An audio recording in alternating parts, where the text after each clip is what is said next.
दोस्तों, क्या आपको भी किसी ने आकर कहा कि आपका काम मैं कर देता हूं, तब तक आप ड्रीम इलेवन पर टीम बना लीजिए। एक तरफ तो बड़े बड़े सेलिब्रिटीज ड्रीम इलेवन का ऐड कर रहे हैं, वहीं दूसरी तरफ अखबार में खबर छपती है कि क्रिकेट पर सट्टा लगाते 4 लोगों को गिरफ्तार किया। भाई आखिर कहानी क्या है? कहीं ऐसा तो नहीं कि भारत सरकार का ये डिजिटल इंडिया अभियान हो? ऑफलाइन सट्टा लगाओ तो इलीगल, ऑनलाइन लगाओ तो लीगल। ये भी सही है। ड्रीम इलेवन को तो हाई कोर्ट ने परमिशन ही दे दी है। आप तो जानते ही हैं, इस बार आईपीएल 2020 में ऑफिशियल पार्टनर था वो। मुझे भी इस पहेली को सुलझाने में काफी रिसर्च करनी पड़ी। क्या आप भी इंटरेस्टेड हैं ये जानने में कि कौन सा गेम लीगल है और कौन सा इलीगल? आखिर किसको गेम माने और किसको गैम्बलिंग? क्या ऑनलाइन और ऑफलाइन के लिए अलग अलग लॉज हैं या पूरे इंडिया में एक ही लॉ लागू है? अगर आप भी इस बारे में जानना चाहते हैं तो इस वीडियो को अंत तक जरूर देखें।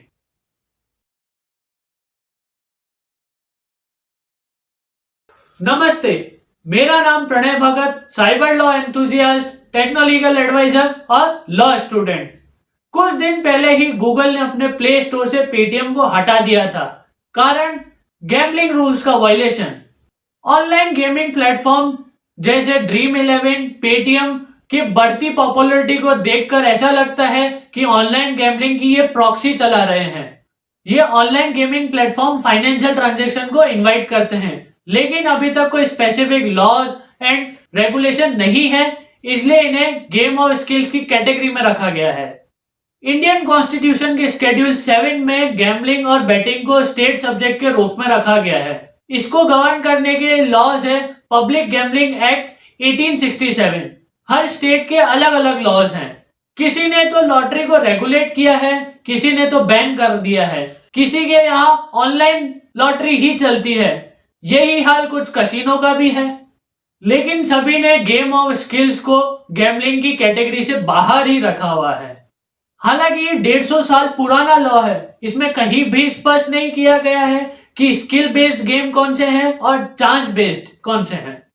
नागालैंड ने एक एक्ट बनाया है जिसमें स्किल बेस्ड गेम्स को स्पेसिफाई किया है। एक्ट में मेंशन किया गया है कि कौन से गेम ऑफ स्किल्स हैं, लेकिन बाकी स्टेट्स में कोई क्लैरिटी नहीं है। सारा काम जुडिशरी पर छोड़ा गया है। अब हर केस में वही डिसाइड करेगी कि कौन सा गेम स्किल का है और चांस का कौन सा है। अब अगर हम बात करें कि गेम खेलना तो गेम ऑफ स्किल्स या गेम ऑफ चांस हो, लेकिन अगर कोई दूसरा खेले और उस पे मैं बैट लगाऊं तो ये इलीगल है? जी नहीं, हर मामला ऐसा नहीं है।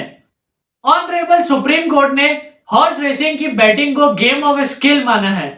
ऐसे ही रमी भी गेम ऑफ स्किल की कैटेगरी में ही आता है। ड्रीम इलेवन की लीगलिटी पर काफी स्टेट हाई कोर्ट में केस दर्ज हुआ। 2017 में Punjab and Haryana high court ने इसे गेम ऑफ स्किल की कैटेगरी में रखा और इसे गैम्बलिंग से बाहर किया। 2019 में बॉम्बे हाई कोर्ट एंड 2020 में राजस्थान हाई कोर्ट ने भी इसे गैम्बलिंग की कैटेगरी से बाहर रखा। माननीय हाई कोर्ट का ड्रीम इलेवन के फॉर्मेट में यह कहना था कि इसमें अटेंशन, जजमेंट और नॉलेज की जरूरत होती है, इसलिए गेम ऑफ स्किल की कैटेगरी में इसे रखा जा रहा है। हालांकि बॉम्बे हाई कोर्ट का डिसीजन को सुप्रीम कोर्ट में चैलेंज किया गया है। अभी तक सुप्रीम कोर्ट का डिसीजन अवेटेड है। अब देखना यह है कि ड्रीम इलेवन और बाकी जो ऑनलाइन फैंटेसीज गेम हैं उन पर अपेक्स कोर्ट का क्या डिसीजन आएगा। अगर सुप्रीम कोर्ट इन्हें गेम ऑफ स्किल मानती है तो ये सारे लीगल हो जाएंगे और पूरे इंडिया में कहीं से भी खेले जा सकेंगे, और यदि अगर इन्हें गेम ऑफ चांस मान लिया गया तो इनका सारा सिनेरियो ही चेंज हो जाएगा। अगर ये गैम्बलिंग में चले गए तो ये फिर स्टेट का सब्जेक्ट हो जाएगा, फिर हर स्टेट अपने अपने हिसाब से इन्हें लाइसेंसिंग दे पाएगा। एक रिपोर्ट के अनुसार यह पता चला है कि इंडिया में 50 करोड़ लोग इंटरनेट यूज कर रहे हैं, उसमें से 37 करोड़ लोग ऑनलाइन गेमिंग स्ट्रीम कर रहे हैं।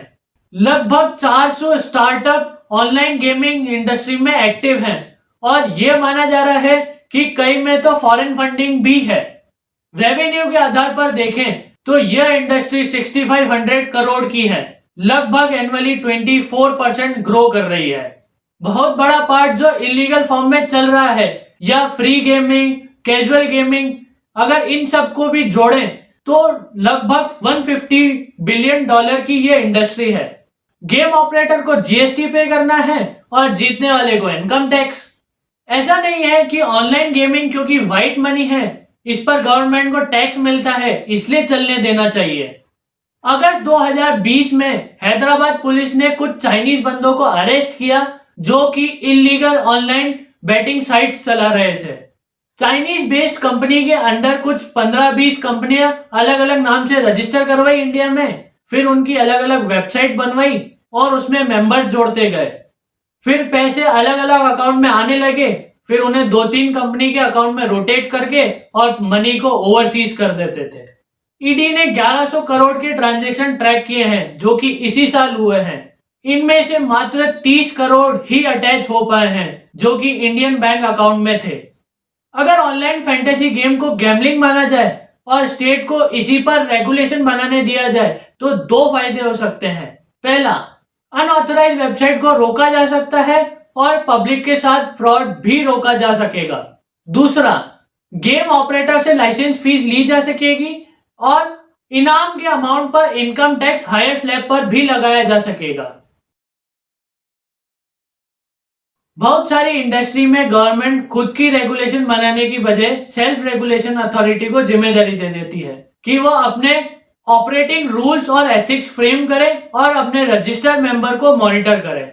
जैसा हाल ही में हमने टीआरपी केस में देखा, ब्रॉडकास्टर एंड एडवर्टाइजर ने कलेक्टिवली बार्क बनाई है, ब्रॉडकास्ट ऑडियंस रिसर्च काउंसिल। ये टीआरपी कैलकुलेट करती है और उसी बेस पर एडवर्टाइजमेंट के रेट डिसाइड करती है। एनबीए जो है वो न्यूज चैनल को रेगुलेट करती है, एनबीए यानी न्यूज ब्रॉडकास्टर एसोसिएशन। ऐसे ही जो एफआईएफएस है वो ऑनलाइन गेमिंग साइट्स को रेगुलेट करती है, एफआईएफएस यानी federation of Indian fantasy sports. दोस्तों, गवर्नमेंट की या कोर्ट की अपनी कुछ लिमिटेशंस होती है। लॉ बनाना या उसे अमेंड करना ये काफी एक लंबा प्रोसेस है। फिर कुछ पॉलिटिकल या पब्लिक प्रेशर तो रहता ही है, जैसा कि हमने सीएए केस में देखा और अभी जो किसान बिल पर हो रहा है। कोर्ट तो लिखे हुए लॉज फॉलो करती है और जो चीज स्पेसिफिकली डिफाइन नहीं है उन पर अपना इंटरप्रिटेशन देती है। तो दोस्तों, हम पर एक ये बड़ी जिम्मेदारी आ जाती है कि जो चीजें मॉरली ठीक नहीं है उन्हें हम फॉलो न करें और दूसरों को भी हम ये चीज समझाएं। पब्लिक प्रेशर से ही गवर्नमेंट को स्ट्रेंथ मिलती है कि हम इस पर रेगुलेशन बनाएं। तो दोस्तों, अगर आप डिटेल जानना चाहते हैं कि कौन से स्टेट में कौन सा गेम लीगल है या कौन सा गेम ऑनलाइन लीगल है और इससे रिलेटेड कोई इंफॉर्मेशन चाहते हैं तो कमेंट सेक्शन में लिखकर मुझे जरूर बताएं। हमारी टीम आपको रिस्पॉन्ड जरूर करेगी। अगर ये कंटेंट आपको अच्छा लगा हो तो इस वीडियो को लाइक करें, शेयर करें और मेरे चैनल को सब्सक्राइब जरूर करें। धन्यवाद।